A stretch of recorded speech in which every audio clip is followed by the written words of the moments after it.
नमस्कार, मी डॉक्टर चंद्रशेखर हाळिंगळे. मी सायकियाट्रिस्ट म्हणजे मनोविकार तज्ज्ञ म्हणून गेली 15 वर्ष मिरज येथे प्रॅक्टिस करत आहे.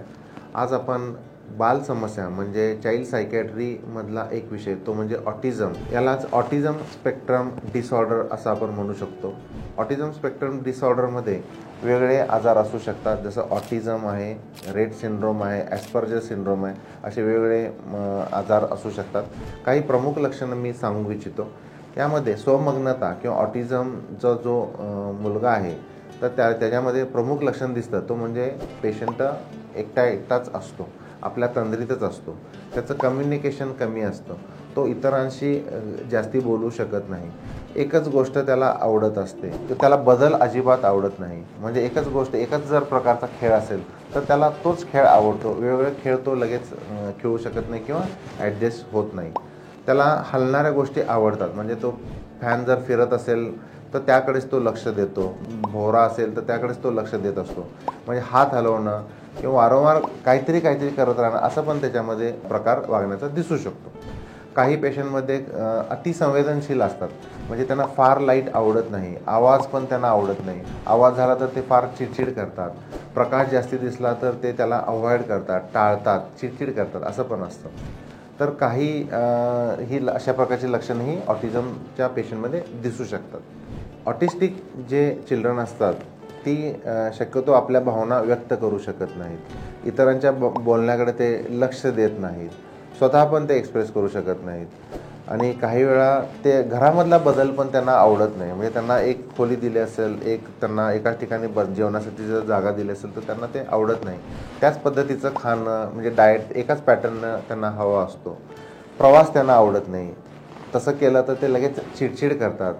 तर अशी सर्व लक्षणं ही ऑटिझमच्या मुलामध्ये दिसू शकतात. तर आम्ही नवीन उपक्रम राबवत आहोत. निर्मल ऑटिझम आणि लर्निंग डिसॅबिलिटी एज्युकेशन सेंटर आम्ही सुरुवात करत आहोत. तर यामध्ये आम्ही जरूर पडेल तसे आम्ही इलाज करतो आहे. म्हणजे औषधोपचारांचा पण याच्यामध्ये समावेश केलेला आहे. ऑक्युपेशनल थेरपी, गरज लागल्यास रेमेडियल थेरपीचा पण आम्ही वापर करून ट्रीटमेंट आम्ही देण्यास सुरुवात करत आहोत. आमच्याकडून आम्ही डे केअर सेंटरसारखा पण प्लॅन करतो आहे. इव्हन आम्ही स्कूलचा पण प्लॅन केलेला आहे, आणि रेसिडेन्शियल स्कूलचा पण आम्ही भविष्यामध्ये विचार करत आहोत. आता आपण लर्निंग डिसॅबिलिटीबद्दल चर्चा करणार आहोत. लर्निंग डिसॅबिलिटीमध्ये पेशंटमध्ये 3 प्रमुख लक्षणं दिसतात, ते म्हणजे डिसलेक्झिया, डिस्ग्राफिया आणि डिसकॅल्क्युला. डिसलेक्झिया म्हणजे पेशंटमध्ये वाचनामध्ये अडचण निर्माण होते. म्हणजे एखाद्या मुलाला वाचायला सांगितलं तर तो शब्द गाळतो, नीट वाचत नाही, पूर्ण सेंटेन्स तो पूर्ण करत नाही. म्हणजे वाचनाच्या त्याच्या अडचणी असतात. तो व्यवस्थित लिहू पण शकेल, बोलू पण शकेल, पण त्याला वाचताना अडचणी येऊ शकतात, त्याला डिसलेक्झिया म्हणतात. डिसग्राफिया म्हणजे लिहिण्याच्या अडचणी असतात. पेशंट व्यवस्थित लिहू शकत नाही, तो वर्बली स्पेलिंग व्यवस्थित सांगेल पण लिहिताना तो चुकेल. डॉग म्हटलं तर DOG व्यवस्थित सांगेल, पण डी काढताना तो उलटा डीच्या ऐवजी तो बी काढू शकतो. ई म्हणजे उलटा ई तो काढू शकेल. सी म्हटलं तर तो सी असं उलटा काढू शकतो सी. तर डिसग्राफियामध्ये पेशंटमध्ये लिहिण्याच्या अडचणी असतात. तो तोंडी व्यवस्थित स्पेलिंग सांगेल पण लिहिताना स्पेलिंग चुकू शकतात, शब्द तो गाळू शकतो. म्हणजे याला डिसग्राफिया असं म्हणतात. आणि नंतर आहे डिसकॅल्क्युला. डिसकॅल्क्युला म्हणजे पेशंटला मॅथमॅटिकल म्हणजे गणिताबाबतच्या अडचणी निर्माण होतात. म्हणजे तोंडी जर त्याला विचारलं तर तो ॲन्सर देऊ शकतो. म्हणजे 5+5 हाऊ मच म्हटलं की तो 10 सांगेल, पण 5+5 तो पेपरवर लिहू शकत नाही. म्हणजे मांडण्याच्या त्याच्या अडचणी असतात, पेपरवर मांडू तो व्यवस्थित शकत नाही. म्हणजे मॅथ्स रिलेटेड प्रॉब्लेम असू शकतात, याला डिसकॅल्क्युला असं म्हणू शकतो. तर डिसलेक्झिया, डिसग्राफिया आणि डिसकॅल्क्युला एखाद्या पेशंटला 3ही असू शकतात किंवा 1 किंवा 2 लक्षणंही असू शकतात. तर यासाठी पेशंटमध्ये आपण रेमेडियल थेरपीचा वापर करू शकतो.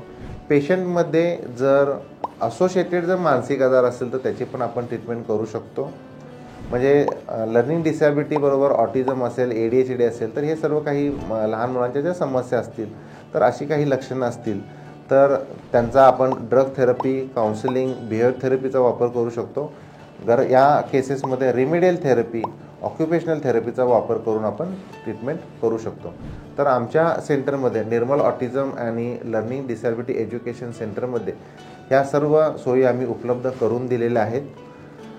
तर आपण लहान मुलांच्या भविष्यासाठी आपण वेळीच जर या आजाराबद्दल जर लवकर जाण करून जर अवेअर झालो तर त्यांचा आपण भविष्यामध्ये एज्युकेशनमध्ये त्यांना जे आपल्याला प्रोग्रेस एक्सपेक्ट करतो ते आपण अचीव करू शकतो असं आम्हाला वाटतं.